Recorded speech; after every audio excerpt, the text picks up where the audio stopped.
Muzeu Historik i Shkodrës, Osokuka, hapi dyert për një aktivitet të veçantë përkujtimor. Në qendër të vëmendjes ishte figura patriotit shkodran Osokuka, i cili mbetet një nga simbolet e guximit dhe sakrificës shqiptare. Është një aktivitet të cilat Muzeu Historik Shkodër ka planifikuar për të realizuar, pra jo vetëm për promovimin e trashëgimisë kulturore, por edhe për promovimin e figurave shumë të rëndësishme historike të cilat janë pjesë identitare e kombit tonë. Ky aktivitet nuk ishte thjesht një homazh për të kaluaren, por edhe një moment reflektimi mbi vlerat e dinjitetit dhe dashurisë për atdheun. E pranishme në këtë aktivitet, prefekta e Qarkut Shkodër Holta Duda vlerësoi mesazhet që përcjell sot figura Osokukës.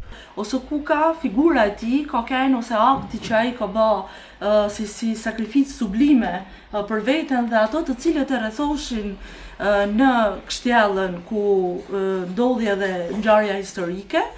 Ka qenë një bazë themeli, një shtyllë frymëzuese për komplet rilindasit tanë, të cilët mbi bazën e kësaj ngjarje janë frymëzuar dhe kanë viju me gjithë luftën e tyne, herë me pen, herë edhe me të gjithë ato ngjarje diplomatike të cilat rollën kohë pas kohe dhe që vun themelet e shtetit shqiptar.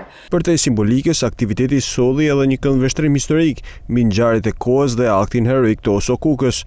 Ngjarja e Vraninës ka rëndësi pra pikërisht sepse kemi përplasjen në pjesën veri perëndimore të liçenit të Shkodrës mes luftëtarëve shkodran dhe malësor, pra shqiptar, përballë përpjekjeve të Malit të Zi, pra gjatë kësaj periudhe, të drejtuar nga Knjaz Nikolla për të vendosur gradualisht për të zgjeruar në drejtim të trojeve shqiptare.